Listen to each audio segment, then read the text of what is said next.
Je suis le docteur Morgan, médecin spécialisé dans l'accompagnement des seniors, et ce que je vais vous révéler aujourd'hui sur l'ail pourrait bien transformer votre santé cardiovasculaire, votre tension artérielle et votre immunité. Mais avant toute chose, je dois vous poser une question troublante. Et si tout ce que vous pensiez savoir sur l'ail était faux? Et si chaque gousse que vous avez cuisinée ces 30 dernières années n'avait produit presque aucun effet thérapeutique réel?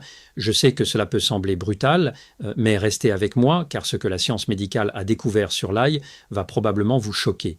Pendant des décennies, vous avez entendu dire que l'ail protège le cœur, qu'il abaisse le cholestérol, qu'il régule la tension artérielle, et c'est vrai, absolument vrai. Mais voici le problème que personne ne vous a jamais expliqué clairement.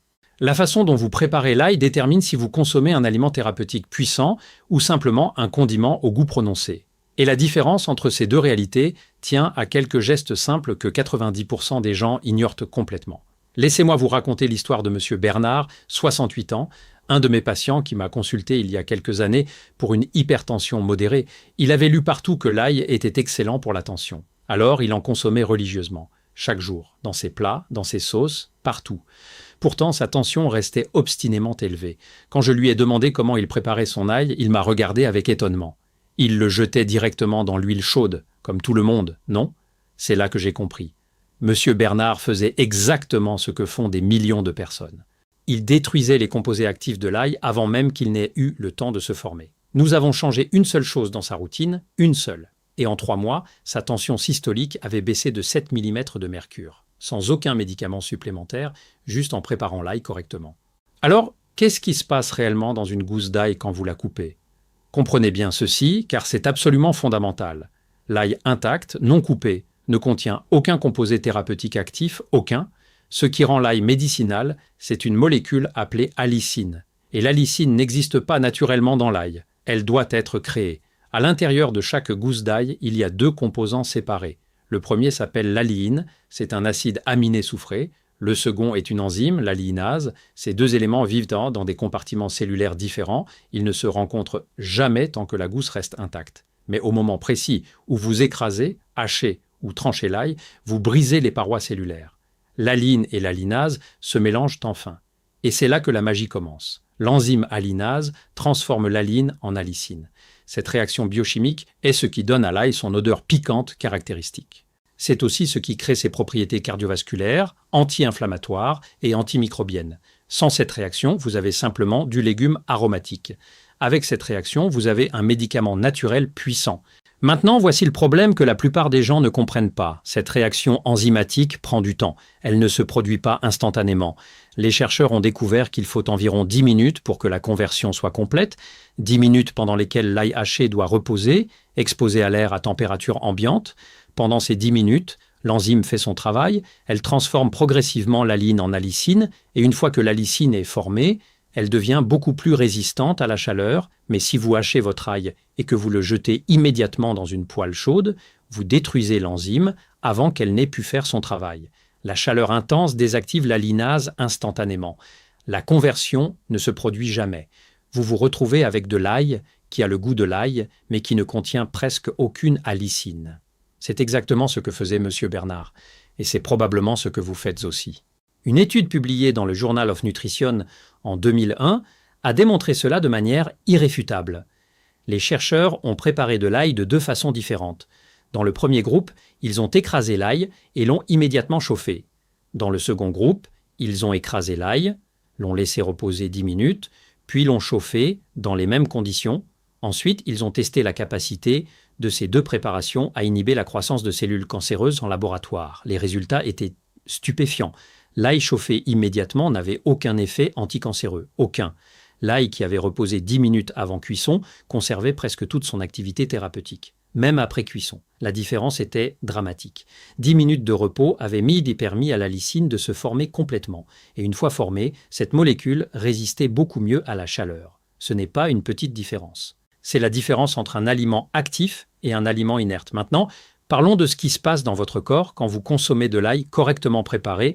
L'allicine est rapidement absorbée dans votre système digestif, elle entre dans votre circulation sanguine, et là, elle commence à exercer plusieurs effets remarquables. D'abord, elle relaxe vos vaisseaux sanguins. Comment? En augmentant la production d'une molécule appelée oxyde nitrique. L'oxyde nitrique est un puissant vasodilatateur naturel. Quand vos vaisseaux se dilatent, la résistance diminue, votre cœur pompe plus facilement, votre tension artérielle baisse. C'est exactement ce mécanisme que certains médicaments pour la tension utilisent, mais là, il le fait naturellement, sans effet secondaire. Ensuite, l'allicine inhibe la production de cholestérol dans votre foie. Elle interfère avec une enzyme appelée HMG-CoA réductase. Si ce nom vous dit quelque chose, c'est normal. C'est exactement la même enzyme que bloquent les statines, ces médicaments anti-cholestérol si couramment prescrits. L'ail agit sur la même cible, mais de manière beaucoup plus douce. Une méta-analyse publiée dans le Journal of Nutrition en 2016 a compilé 20 études différentes portant sur près de 1000 participants. Les résultats ont montré que la supplémentation en ail réduisait le cholestérol total de 17 mg par décilitre en moyenne. Ce n'est pas énorme, mais c'est significatif. Pour quelqu'un qui a un cholestérol légèrement élevé, cela peut faire la différence entre commencer un traitement médicamenteux ou gérer la situation naturellement. Une autre étude de l'Université d'Adélaïde, en Australie, s'est concentrée sur la tension artérielle. Les chercheurs ont donné des suppléments d'ail à des personnes souffrant d'hypertension. Après 12 semaines, la tension systolique avait baissé de 4,6 mm de mercure en moyenne. Encore une fois, ce n'est pas miraculeux. Mais pour un senior qui essaie d'éviter ou de réduire ses médicaments, cette baisse naturelle est précieuse. Elle peut permettre de retarder l'escalade thérapeutique. Elle peut améliorer la qualité de vie sans effet secondaire. Mais attention, et c'est crucial, tous ces bénéfices dépendent entièrement de la présence d'allicine. Si votre ail n'en contient pas, vous ne verrez aucun de ces effets. Vous aurez simplement le goût. C'est pour cette raison que les petits pots d'ail hachés vendus en supermarché sont pratiquement inutiles sur le plan thérapeutique. Ces produits ont été préparés il y a des semaines, parfois des mois. Ils ont été pasteurisés pour la conservation. L'allicine, qui est une molécule instable, s'est complètement dégradée. Ce qui reste, c'est de l'ail aromatique, mais médicalement inerte. Si vous utilisez ces produits pour la commodité, très bien, mais ne comptez pas sur eux pour protéger votre cœur ou réguler votre tension. Ils ne le feront pas. Parlons maintenant de la chaleur, car c'est un autre point critique que beaucoup de gens ne comprennent pas. La chaleur est l'ennemi de l'allicine. Plus la température est élevée, plus la destruction est rapide. Une étude publiée dans Food Chemistry a mesuré la teneur en allicine dans l'ail cuit à différentes températures. À 140 degrés Celsius, ce qui correspond à environ 280 degrés Fahrenheit, l'allicine se dégrade en quelques minutes seulement. Or, la plupart des huiles de cuisson commencent à fumer autour de 200 degrés Celsius. Cela signifie que votre poêle, quand elle est bien chaude, dépasse largement le seuil de destruction de l'allicine.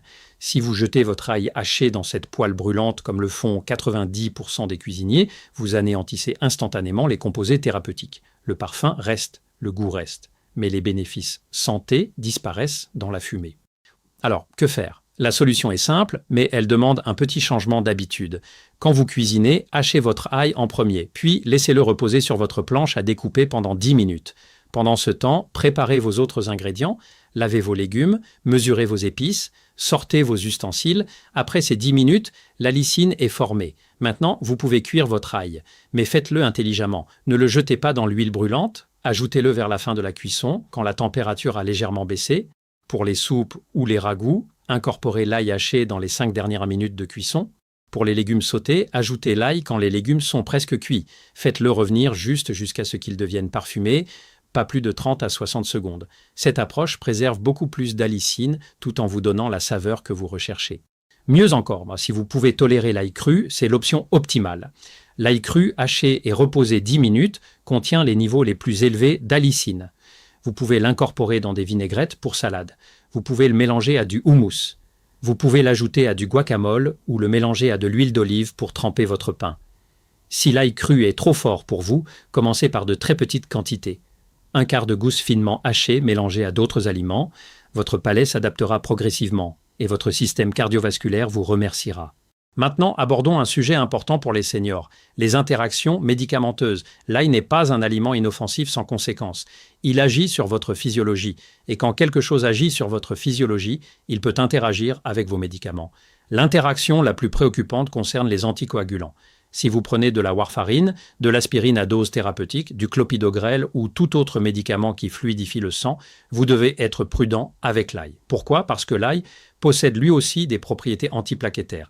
Il empêche vos plaquettes sanguines de s'agréger trop facilement. Pour la plupart des gens, c'est bénéfique. C'est l'une des raisons pour lesquelles l'ail protège contre les crises cardiaques et les AVC. Mais si vous prenez déjà un médicament qui fait la même chose, vous doublez l'effet. Et cela peut devenir dangereux. Des cas ont été documentés dans la littérature médicale, des patients sous warfarine qui ont commencé à prendre des suppléments d'ail concentrés. Leur INR, c'est-à-dire le temps de coagulation du sang, s'est dangereusement allongé. Certains ont eu des saignements spontanés. Des ecchymoses y apparaissaient sans raison. Des saignements de nez devenaient difficiles à arrêter. Un patient a même eu un saignement gastro-intestinal sérieux. Tout cela parce que l'ail et le médicament additionnaient leurs effets. Cela ne signifie pas que vous devez éviter complètement l'ail si vous prenez des anticoagulants. Les petites quantités utilisées en cuisine sont généralement sans danger. Le problème survient avec les suppléments d'ail à forte dose ou avec une consommation importante d'ail cru quotidiennement. Si vous êtes dans cette situation, parlez-en à votre médecin. Il pourra surveiller votre INR plus fréquemment. Il pourra ajuster votre dose de médicaments si nécessaire. Ou il pourra simplement vous conseiller de maintenir une consommation d'ail stable et prévisible, sans variation importante d'un jour à l'autre. Une autre considération importante pour les seniors concerne la chirurgie. Si vous avez une intervention chirurgicale programmée, vous devez arrêter les suppléments d'ail au moins 2 semaines avant l'opération. Pourquoi? À cause de ce même effet antiplaquettaire dont nous venons de parler. Pendant une chirurgie, votre chirurgien a besoin que votre sang coagule normalement. Si vous avez pris de fortes doses d'ail dans les jours précédents, vous risquez de saigner plus que prévu. Cela peut compliquer la procédure, cela peut prolonger le temps opératoire, cela peut entraîner un suintement continu des sites d'incision pendant la récupération. L'American Society of Anesthesiologists recommande spécifiquement d'arrêter les suppléments d'ail 14 jours avant toute chirurgie programmée. Informez toujours votre chirurgien et votre anesthésiste de tout ce que vous prenez, y compris l'ail. Beaucoup de patients oublient de mentionner l'ail parce qu'ils le considèrent comme de la nourriture, pas comme un médicament. Mais votre équipe chirurgicale a besoin de savoir. Cela pourrait faire la différence entre une opération sans complications et une situation qui dérape. Parlons maintenant de la quantité. Combien d'ail devriez-vous consommer? Ici, la modération est essentielle. Plus n'est pas nécessairement mieux. L'Organisation mondiale de la santé suggère 2 à 5 grammes d'ail frais par jour pour les bénéfices santé. Cela correspond à 1 ou 2 gousses d'ail de taille moyenne. Pas 1 ou 2 têtes d'ail, 1 ou 2 gousses. C'est suffisant pour obtenir les effets cardiovasculaires démontrés dans les études. Dépasser cette quantité, surtout avec de l'ail cru, peut causer des problèmes. D'abord, des troubles digestifs. L'ail cru en grande quantité irrite la muqueuse de l'estomac et des intestins. Vous pouvez avoir des brûlures d'estomac, des nausées, des crampes, de la diarrhée. Pour les seniors, dont la muqueuse gastrique s'amincit naturellement avec l'âge, cette irritation peut être particulièrement problématique. Ensuite, comme nous l'avons vu, le risque de saignement augmente avec des doses élevées. Une étude publiée dans l'American Journal of Clinical Nutrition a montré que les participants consommant plus de 4 gousses d'ail par jour avaient significativement plus d'effets secondaires gastro-intestinaux et des temps de saignement prolongés. La clé, c'est la régularité et la modération. 1 à 2 gousses par jour, préparées correctement, sont largement suffisantes. Si vous répartissez votre consommation dans la journée, c'est encore mieux. Un peu d'ail le matin dans vos œufs, un peu le soir dans votre salade ou vos légumes, votre système digestif le tolère mieux ainsi et vous maintenez un niveau plus constant d'allicine dans votre circulation. Une dernière chose sur la quantité. Ne mangez jamais d'ail cru à jeun, c'est une erreur courante que je vois souvent. Quelqu'un a entendu dire que l'ail cru à jeun est extraordinairement sain. Alors il se réveille le matin, hache une gousse d'ail et l'avale avec un verre d'eau. 30 minutes plus tard, il regrette amèrement cette décision. L'ail cru sur un estomac vide est extrêmement irritant. Il stimule massivement la sécrétion d'acide gastrique. Sans nourriture pour tamponner cet acide, vous vous retrouvez avec des brûlures, des nausées, parfois même des douleurs abdominales intenses. Votre estomac n'est pas conçu pour gérer l'ail concentré sans protection. Mangez toujours de l'ail avec de la nourriture. Même un petit quelque chose suffit. Une tranche de pain complet, quelques crackers, une banane, n'importe quel aliment qui tapisse votre estomac. Si vous voulez les bénéfices de l'ail dès le matin, attendez simplement le petit déjeuner. Hachez votre ail, laissez-le reposer 10 minutes pendant que vous préparez vos œufs ou vos toasts, puis ajoutez-le à votre repas. Vous obtenez exactement les mêmes bénéfices santé sans l'agression gastrique. Votre estomac vous en sera infiniment reconnaissant. Maintenant, abordons un sujet que peu de gens connaissent. La sensibilité individuelle à l'ail. L'ail contient des composés appelés FODMAPs. Ce sont des glucides à chaîne courte que certaines personnes ne digèrent pas bien. Si vous souffrez du syndrome de l'intestin irritable, les FODMAP peuvent comme déclencher des symptômes sévères. Ballonnement, gaz, crampes abdominales, diarrhée. Une étude publiée dans Gastroenterology and Hepatology a montré que jusqu'à 70% des patients atteints du syndrome de l'intestin irritable voyaient leurs symptômes s'améliorer en éliminant les aliments riches en FODMAP, dont l'ail. Mais voici ce qui est intéressant pour les seniors. Votre système digestif change avec l'âge. Vous avez peut-être mangé de l'ail toute votre vie sans problème. Puis soudainement, dans vos 60 ou 70 ans, l'ail commence à vous causer des troubles digestifs. Ce n'est pas dans votre tête. Votre production d'enzymes digestives diminue naturellement. Votre muqueuse intestinale devient moins résiliente. Votre microbiote intestinal évolue. Tous ces changements peuvent rendre certains aliments, comme l'ail, plus difficiles à tolérer. Si vous soupçonnez que l'ail vous cause des problèmes digestifs, essayez cette stratégie. Éliminez complètement l'ail pendant 2 semaines, notez comment vous vous sentez, puis réintroduisez-le en petite quantité et observez votre réaction dans les 2 à 4 heures qui suivent. Si les symptômes reviennent, vous avez votre réponse. Maintenant, cela ne signifie pas nécessairement que vous devez abandonner l'ail pour toujours. Il existe une alternative, l'huile infusée à l'ail. Quand vous faites infuser de l'ail dans de l'huile, les composés aromatiques se transfèrent dans l'huile. Mais les FODMAP ne se transfèrent pas car ils ne sont pas solubles dans les graisses. Vous obtenez donc le goût de l'ail et même certains bénéfices sans les composés qui causent les troubles digestifs. C'est une solution élégante pour ceux qui aiment l'ail mais ne le tolèrent plus bien. Parlons maintenant du stockage de l'ail, car c'est un domaine où beaucoup de gens font des erreurs sans le savoir. L'erreur la plus courante, mettre l'ail au réfrigérateur. Je vois cela constamment. Les gens achètent de l'ail, rentrent chez eux et le mettent directement au frigo. Cela semble logique. Le froid préserve les aliments, non? Mais l'ail est différent. Le froid et l'humidité du réfrigérateur déclenchent la germination. Ces petites pousses vertes commencent à sortir du haut des gousses. L'ail germé n'est pas dangereux. Vous pouvez toujours le manger. Mais sa texture devient caoutchouteuse, son goût devient amer et désagréable.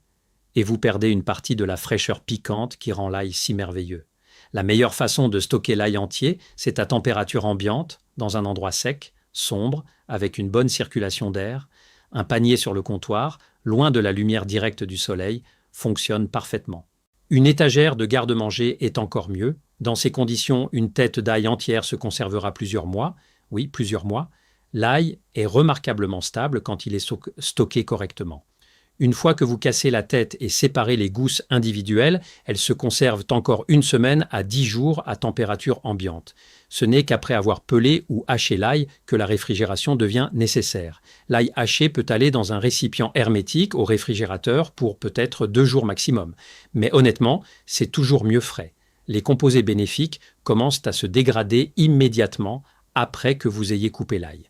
Donc hachez seulement ce dont vous avez besoin juste avant d'en avoir besoin. C'est la façon d'obtenir le maximum de puissance thérapeutique. Maintenant, parlons d'une méthode de cuisson spécifique que vous devez absolument éviter si vous voulez préserver les bénéfices santé de l'ail. Le micro-ondes, le four à micro-ondes est pratique, il est rapide. Mais pour l'ail, c'est une machine de destruction nutritionnelle. Lorsque vous passez de l'ail au micro-ondes, vous l'exposez à une chaleur intense et inégale presque instantanément. Une étude importante publiée dans le Journal of Nutrition en 2001 a examiné comment différentes méthodes de cuisson affectaient la capacité de l'ail à inhiber les cellules cancéreuses. Les résultats étaient choquants. L'ail passé au micro-ondes pendant seulement 60 secondes perdait complètement, totalement, ses propriétés anticancéreuses. 100% disparues. Comparez cela à l'ail cuit au four traditionnel ou bouilli qui conservait une activité significative. Le chauffage rapide du micro-ondes dénature les enzymes de l'ail avant qu'elles ne puissent faire leur travail. Il détruit l'allicine et les composés qui deviendraient de l'allicine. L'étude a montré que le chauffage conventionnel au four à des températures plus basses préservait beaucoup plus des propriétés bénéfiques de l'ail.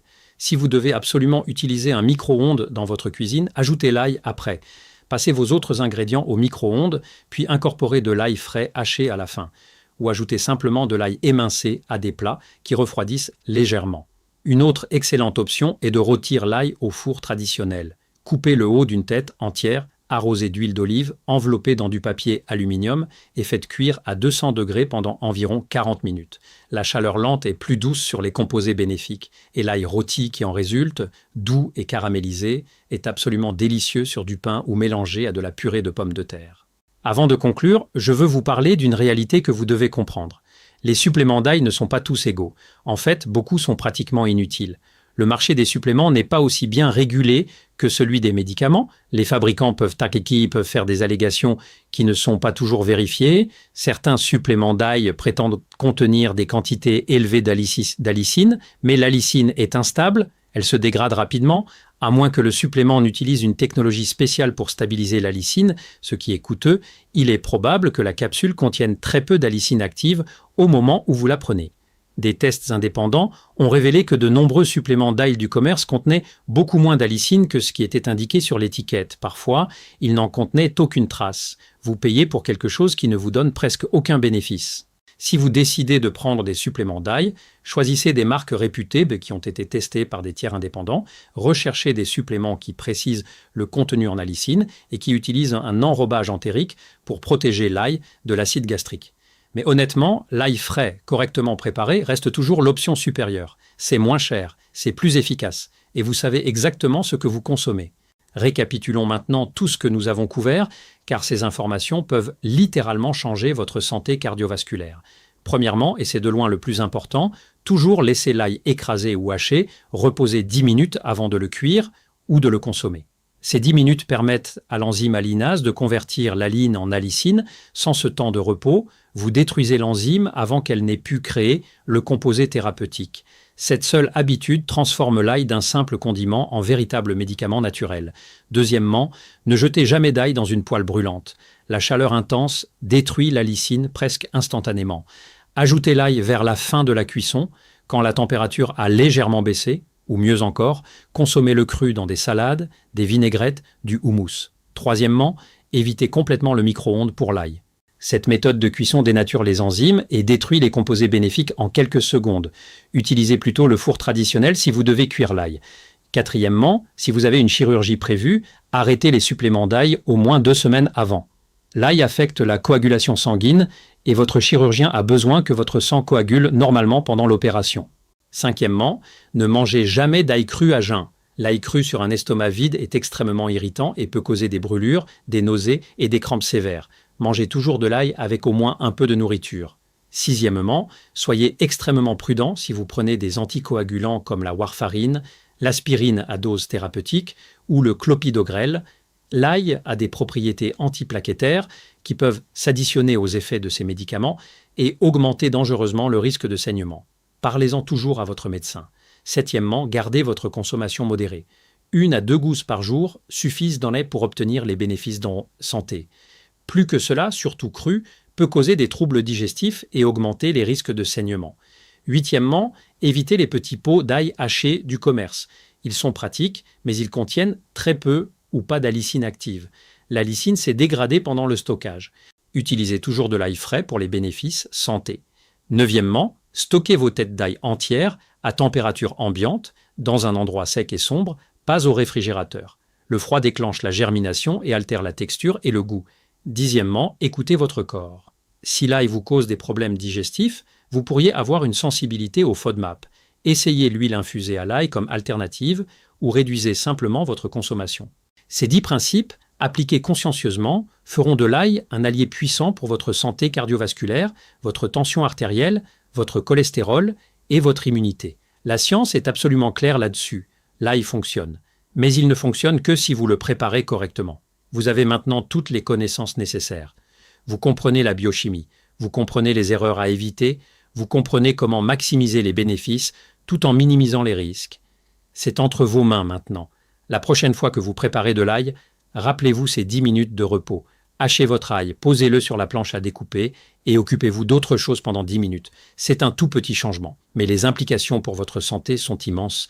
Monsieur Bernard, mon patient dont je vous ai parlé au début, a fait ce changement et sa tension artérielle s'est améliorée de façon mesurable. vous pouvez obtenir les mêmes résultats. L'ail a servi l'humanité pendant 5000 ans. Les Égyptiens le donnaient aux ouvriers construisant les pyramides.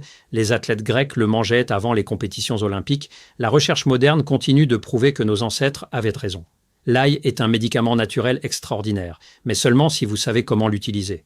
Maintenant, vous savez.